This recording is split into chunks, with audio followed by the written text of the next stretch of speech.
अस्सलाम वालेकुम वरहमतुल्लाहि वबरकातुहू। फर्स्ट ऑफ ऑल कंग्रेचुलेशंस कि आप लोगों ने खुद में इन्वेस्ट करने का फ़ैसला किया। ये फ़ैसला करना आसान नहीं होता, उसकी काफ़ी सारी वजूहात हैं। सबसे पहले किसी और पर यकीन करना, फिर इतना बड़ा लीप ऑफ फेथ लेना कि आप जो पैसे इन्वेस्ट कर रहे हो उसकी आपको वैल्यू प्रोवाइड की जाएगी। जो आप पैसे इन्वेस्ट कर रहे हो वो अल्टीमेटली वापसी आपको मिल जाएंगे। खुद को इस बात का यकीन दिलाना और ये फ़ैसला लेना आसान नहीं होता। आप लोग ये फ़ैसला ले पाए, खुद में इन्वेस्ट कर पाए, उसके लिए बहुत बहुत कंग्रेचुलेशंस।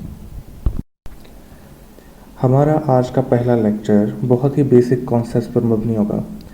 ऐसे कॉन्सेप्ट्स जो किसी को भी पता होने चाहिए फॉर एंटरिंग दिस फील्ड। हम वो वाले सवाल आंसर करने की कोशिश करेंगे जो किसी भी बिगिनर के जहन में आते हैं। ऐसा शख्स जिसको ये कॉन्सेप्ट्स पहली बार मिल रहे हैं और सवाल जो उसके जहन में उठेंगे, हम उनको आंसर करने की कोशिश करेंगे। इस लेक्चर के दौरान आप में से काफ़ी सारे लोगों को फील हो सकता है कि ये सारी बातें तो मुझे पहले से पता थी, but you have to understand कि आप ही के बैच में ऐसे लोग हैं जिनके लिए ये बातें बहुत नई हैं, उनको कुछ नहीं पता। और इसमें कोई बुरी बात नहीं है, we all begin from somewhere. तो this my way of delivering the lecture is going to be very casual, so pardon that. Point is, हमने कुछ सीखना है। अगर कुछ नज़र ना आ रहा हो तो ज़बरदस्ती सीखना है, सवालों से सीखना है, समझ कर सीखना है, कॉन्सेप्ट को सर्च करके सीखना है, जो कहा जाए वो प्रॉपरली करके सीखना है। सीखना इज़ द की। अगर आप आए हैं, मेरे लेक्चर सुनते हैं, जो कहता हूँ वो करते हैं, फिर भी कुछ सीख नहीं पाते या फिर उसको इम्प्लीमेंट नहीं कर पाते, तो फिर it will all be in vain, right? चलो let's get right into it. सबसे पहला सवाल जो किसी के भी जहन में आता है, ये फ्रीलांसिंग भला है क्या? मतलब इतना चर्चा है, इतना ट्रेंडिंग कर रहा है फ्रीलांसिंग। जिस प्लेटफॉर्म पर जाओ वहाँ पे लोग कोर्सेज लेकर बैठे हुए हैं। फ्रीलांसिंग है क्या? फ्रीलांसिंग बहुत सिंपल सा कॉन्सेप्ट है। It's the easier mode of employment. आप किसी भी एम्प्लॉयर से कनेक्टेड नहीं होते, आप प्रोजेक्ट बेस पे काम करते हो। एक प्रोजेक्ट को एक एम्प्लॉयर लेकर आता है, आप उस प्रोजेक्ट तक उससे एसोसिएटेड रहते हो, ना कि किसी मंथली बेसिस पर या फिर वीकली बेसिस पर। आप सैलरीड पर्सन नहीं होते। इसकी एग्जांपल दे देता हूँ। For example someone designs logos, या आप में से मोस्ट लोग लिखने वाले हैं। You can be a part of a writer house. अगर आप किसी राइटर हाउस में एज एन एम्प्लॉई काम कर रहे हो, you will get paid at the end of the month. आपकी सर्टन टाइमिंग्स होंगी जो आपने जिसमें ऑफिस जाना होगा, जिसमें वो काम डिलीवर करना होगा। आपका एक बॉस होगा जो हर वक्त आपके ऊपर तैनात रहेगा। ये सारे जो एलिमेंट्स हैं जो मिलकर एक जॉब बनाते हैं, वो सारे फ्रीलांसिंग में एलिमिनेट हो जाते हैं। आप अपनी मर्ज़ी से काम करते हो अपने टाइम्स के मुताबिक। आपका क्लाइंट आपका बॉस नहीं होता, वो आपका क्लाइंट होता है। और आपकी जो सैलरी होती है वो किसी डेट पर डिपेंडेंट नहीं होती, बल्कि इस बात पर डिपेंडेंट होती है कि आप काम कितना करते हो, किस क्वालिटी का काम करते हो।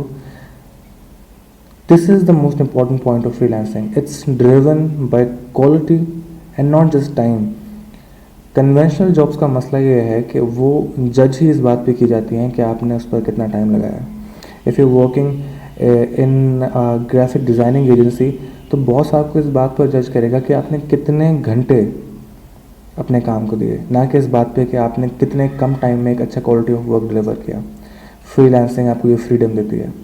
आप क्वालिटी इंप्रूव करो, सारी दुनिया आपके पास आएगी। अगला ज़रूरी सवाल, फाइवर क्या है? फाइवर एक फ्रीलांसिंग प्लेटफॉर्म है, बहुत सारे प्लेटफॉर्म्स में से एक, जिनमें अपवर्क बहुत मशहूर है, जिसमें freelancer.com है, जिसमें guru.com है। ये सारे प्लेटफॉर्म्स अवेलेबल हैं, तो हम फाइवर पर इतना एम्फेसाइज क्यों करते हैं, फाइवर इतना ट्रेंड क्यों करता है? Because Fiverr is beginner friendly. वो बिगिनर्स को वेलकम करता है और वहाँ पर बिगिनर्स को ऑर्डर मिलते हैं। अगर आप एज अ बिगिनर जाकर अपवर्क पर अकाउंट बनाते हो, देयर इज़ पॉसिबल ही नहीं है कि आपको ऑर्डर मिलेगा। वो एक बहुत प्रोफेशनल विसिनिटी है जहाँ पर सिर्फ उन लोगों को ऑर्डर मिलता है जो काफ़ी अच्छे से काम कर रहे हैं, जिनको प्रॉपरली क्लाइंट्स को हैंडल करना आता है। उस स्टेज पर भी अल्टीमेटली हमने पहुंच जाना है इंशाल्लाह, लेकिन अभी हमारा वो स्टेज नहीं है। हमें ऐसी मार्केट को टच करना है जहाँ पर बिगिनर्स वेलकम होते हों, जहाँ बिगिनर्स को ऑर्डर मिलते हों, भले वो कम रेट्स हमें दें, भले वो हमें हार्ड डेडलाइंस दें, ये वो टाइम है जब हमारी हैबिट्स कंस्ट्रक्ट होंगी। तो इसलिए हम फाइवर सेलेक्ट करते हैं। दूसरी इम्पॉर्टेंट बात जो फाइवर की है, इसका जो यूआई है वो बहुत अच्छा है। यानी जब आप इसको ज्वाइन करते हो तो आप इसको जल्दी से सीख पाते हो, जल्दी से अंडरस्टैंड कर पाते हो और अपनी इन्फॉर्मेशन, अपनी तमाम पोर्टफोलियो, अपना गिग प्रॉपरली अवेलेबल कर पाते हो। अगर आप में से कभी भी किसी ने अपवर्क का अकाउंट बनाया है तो आपको अंदाज़ा होगा उसमें दर्जनों वेरिफिकेशंस होती हैं जिसमें हफ्तों लग जाते हैं। Fiverr doesn't ask you for all that. Fiverr सिर्फ एक रिक्वायरमेंट रखता है, वो है कि आप एक ऑथेंटिक पर्सन हो। और फाइवर को इसी बात का यकीन दिलाना पड़ता है कि हाँ, मैं एक असल जीता जागता इंसान हूँ, मैं कोई बॉट नहीं हूँ, मैं कोई सॉफ्टवेयर नहीं हूँ, मैं कोई फ्रॉड करने नहीं आया। जिसने फाइवर को इस बात का यकीन दिला दिया बाय प्रोवाइडिंग मल्टीपल एविडेंसेस, वो कामयाब है। चलिए, अब जो हमारा मेजर एरिया है उसको थोड़ा सब डिवाइड करते हैं, थोड़ा उसके टर्म्स के अंदर जाते हैं। ऐसी टर्म्स जो हमें अक्सर अपने फ्रीलांसिंग विसिनिटी में या फ्रीलांसिंग इन्वायरमेंट में सुनाई तो देती हैं लेकिन समझ नहीं आती हैं। जो हमारे कोचेज़ या फिर फ्रीलांसिंग के एड्स बहुत चीख रहे होते हैं लेकिन उन टर्म्स को हमें समझ नहीं आ रहा होता कि ये क्या कहना चाहते हैं, मतलब इस पर इतना एम्फेसाइज ये कर क्यों रहे हैं। सबसे पहले जो मोस्ट इम्पॉर्टेंट वर्ड जो आपको बहुत सुनने को मिलेगा इस through out this course is gig. Gig क्या होती है? फाइवर पर जब आप अपनी कोई भी सर्विस सेल करते हो, अगर फॉर एग्जांपल आपको लोगो डिज़ाइनिंग आती है या आपको लिखना आता है या आपको बोलना आता है, जब आप इसको बेचने जाते हो, there is a certain portfolio, there is a certain picture, there is a certain gig title जो आप अपनी सर्विस को देते हो। जिस फॉर्म में वो आपके क्लाइंट को नज़र आता है उसको गिग कहते हैं। मैं अभी एक एग्जांपल पिक्चर इसके साथ अटैच कर दूंगा। इस बात को समझने की ज़रूरत है कि गिग का लिटरल मीनिंग क्या है। गिग का लिटरल मीनिंग बोली होता है। तो इसलिए जहाँ पर भी बोली की बात आती है वो दो ही चीज़ें होते हैं, या तो वो बंदा जीतता है जो सबसे हाईएस्ट बिड करता है, या वो बंदा जीतता है जो सबसे लोएस्ट बिड करता है। ऑब्वियसली क्योंकि आप अपना सर्विस सेल कर रहे हो तो आपने कोशिश करनी है कि आपका जो रेट हो, जो आपका गिग की बोली हो, वो इतनी हो कि आपके क्लाइंट को जस्टिफाइड लगे। ऐसे बहुत सारे बिगिनर्स में देखता हूँ जो अपने आप को ओवर सेल करने के लिए ओवर एस्टिमेट कर देते हैं और फिर अपना रेट बहुत हाई रख लेते हैं, वो कभी भी पहले पेज पर नहीं आते। Gig is going to be the most important part of your freelancing venture because this is the first impression. जैसे ही आपका क्लाइंट कुछ सर्च करता है और उसके सामने आपकी गिग आती है, this is his first impression of you, this is his first impression of his service. अगर ये प्रॉपरली डिज़ाइन नहीं है, अगर ये प्रॉपरली मेड नहीं है तो इंस्टेंटली आपको ऑर्डर नहीं मिलेगा, बल्कि अल्टीमेटली आप डी रैंक हो जाओगे, आप कहीं पर भी नज़र नहीं आओगे और आपका फाइवर अकाउंट स्पैम हो जाएगा। इट विल बी डंप्ड और फिर ख़त्म, जर्नी ही ख़त्म। दूसरा टर्म जो हमें बार बार सुनने को मिलता है, जो मैं भी बार बार लिखता हूँ, जो कि एक इम्पॉर्टेंट एस्पेक्ट है आपकी फाइवर वेंचर का, वो है रैंकिंग। रैंकिंग से क्या मुराद है? देखिए, जो सर्विस आप ऑफ़र कर रहे हैं वही service same to same I will show you लाखों और लोग ऑफ़र कर रहे हैं। Throughout the venture you realise कि आहिस्ता आहिस्ता कंपटीशन और बढ़ता जाएगा, आपकी सर्विस में और लोग आते जाएंगे। If you are offering logo design तो सिर्फ उसी के लिए लाखों लोग बैठे हुए हैं वही सर्विस ऑफर करने के लिए आपसे कम रेट्स में।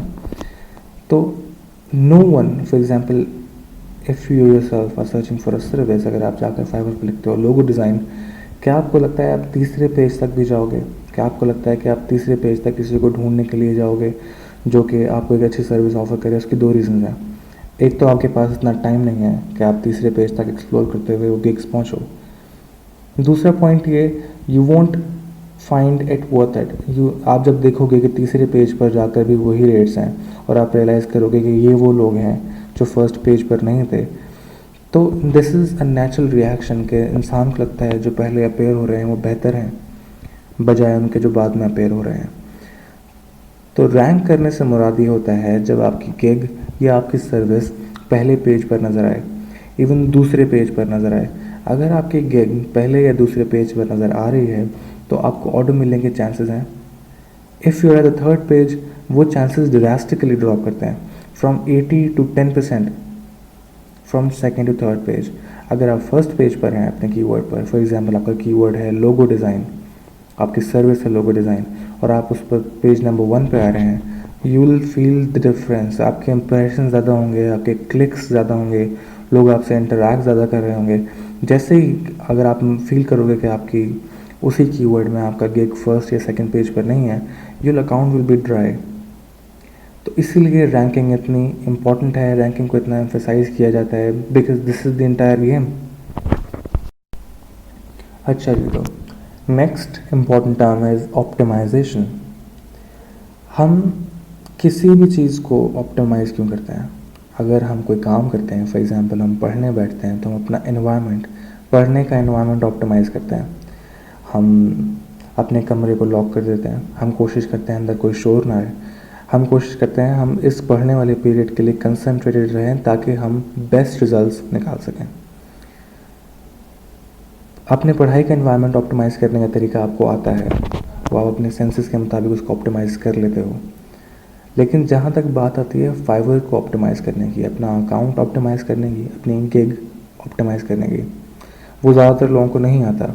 जो लोग सोचते हैं कि उनको आता है, उनको भी नहीं आता। उसके काफ़ी सारे रीज़न्स हैं। एक तो इंसान को आहिस्ता आहिस्ता अपनी नॉलेज को अपडेट करना पड़ता है। कुछ लोग एक ही स्ट्रैटेजी को बार बार अप्लाई करते रहते हैं, और इसीलिए फाइवर उनको अल्टीमेटली अंडरस्टैंड नहीं कर पाता और डी रैंक कर देता है।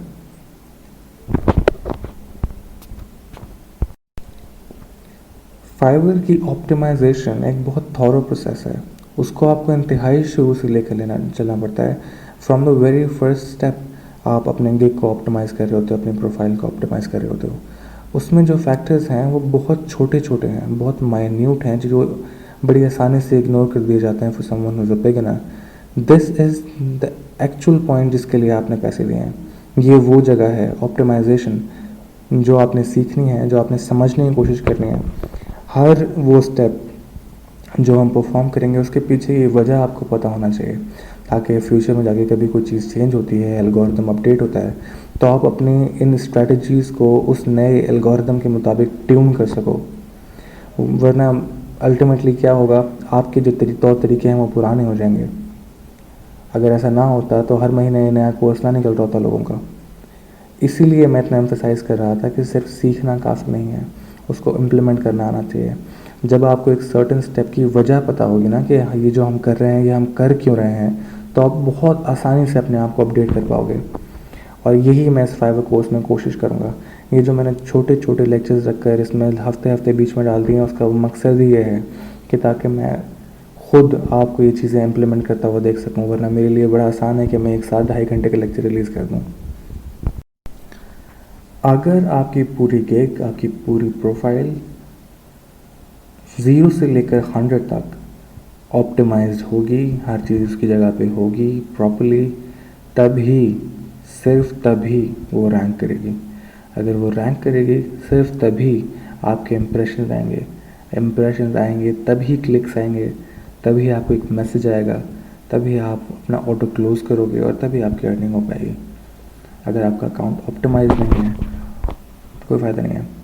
अच्छा, आप YouTube पर जाकर आप बहुत सारी ऐसी चीज़ें देख सकते हो, लेकिन उनमें से सारी बातें फर्जी हैं। वो सारी बातें सेम रिपीट कर रहे हैं।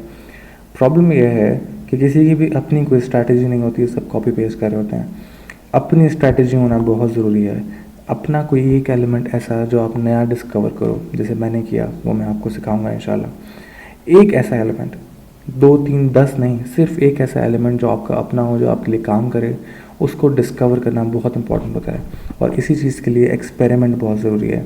उससे डरा मत करें, एक्सपेरिमेंट्स किया करें, उसके रिजल्ट्स को एनालाइज किया करें कि मैंने ये चेंज किया तो उससे क्या फ़र्क आया। अच्छा, अब I will walk you through the steps. हम बारी बारी क्या करेंगे थ्रू आउट द कोर्स, और इनको गौर से सुनिएगा क्योंकि इन्हीं पर आपकी फर्स्ट असाइनमेंट बेस्ड होगी। सबसे पहले आपने फाइवर में जाकर साइन अप करना है, which is a very simple step. आप गूगल का अकाउंट बनाओ, जो भी आपका एग्जिस्टिंग अकाउंट होगा उससे जाके आप अपने फाइवर अकाउंट में साइन अप कर लो। तब तक आप एज अ बायर अपेयर हो रहे होगे। फिर हम आपको एक सेलर बनाएंगे, वहाँ पर एक ऑप्शन होता है will register you as a seller. सबसे पहले फाइवर आपकी पर्सनल इन्फॉर्मेशन मांगता है। सबसे पहले वो ये इस्टेब्लिश करता है कि हाँ ये जो बंदा है ये एक एक्चुअल पर्सन है। उसके लिए मल्टीपल स्टेप्स के थ्रू हम गुजरेंगे और अपने आप को वेरीफाई करेंगे। उसके बाद हम अपनी गिग्स बनाना शुरू करेंगे। फाइवर एक वक्त में फर्स्ट लेवल पर आपको 6 गिग्स बनाना अलाउ करता है और मैं ये रिकमेंड करता हूँ कि बंदे को 6 की 6 बना लेनी चाहिए, लेकिन पहले उसको एक गिग को ऑप्टिमाइज़ करना सीखना चाहिए। इसी प्रोसेस के दौरान हम छोटे छोटे एलिमेंट्स को एनालाइज करते जाएंगे साथ साथ, और उससे रिलेटेड एक्टिविटीज़ भी करते जाएंगे, जिससे मुझे अंदाज़ा होगा कि जो मैं डिलीवर करना चाह रहा हूँ आप लोगों को समझ में आ रहा है। फॉर आवर नेक्स्ट लेक्चर जो आपका एक और वाहिद असाइनमेंट है वो ये है कि पहले तो आपने फाइवर में साइन अप कर लेना है, डीपी लगानी है, डीपी अपनी लगानी है, भले ही नकाब में हो, भले ही हिजाब में हो, लेकिन डीपी अपनी होनी चाहिए। जब आप अपनी डीपी नहीं लगाते, फाइवर को यकीन दिलाना बड़ा मुश्किल हो जाता है कि ये कोई फ्रॉड नहीं है। जब आप अपनी पिक्चर लगाते हो ना, वो एक क्रेडिबिलिटी ऐड हो जाती है आपके प्रोफाइल में कि हाँ ये बंदा एग्जिस्ट करता है और ये अपने आप को दिखाने से डरता नहीं है कि हाँ भाई ये मैं इंसान हूँ और मैं यहाँ हूँ। आ रही है बात समझ? इसी के साथ साथ जो आपका दूसरा काम है वो ये है कि आपने 400 वर्ड्स की डिस्क्रिप्शन लिखनी है। 400 वर्ड्स की डिस्क्रिप्शन जिसमें आप अपने आप को डिफ़ाइन करोगे। I am being very clear about it कि इसमें आपने अपने बारे में बताना है। ज़्यादा जो कवरेज है वो आपके अपने बारे में होना चाहिए, ना कि आपकी स्किल या आपके काम के बारे में, क्योंकि वो हम गिग में कवर करेंगे, वो गिग डिस्क्रिप्शन होती है। तो इसमें आपने ओवरऑल ख़ुद को डिफ़ाइन करना है, आप क्या हो, आपकी क्वालिफ़िकेशन क्या है, आपके शौक़ क्या हैं, आप की हॉबीज़ क्या हैं, even if you want to include that, but it should look professional obviously. चीज़ों को लिस्ट करने की कोशिश करनी है, 400 वर्ड्स से कम ना हो।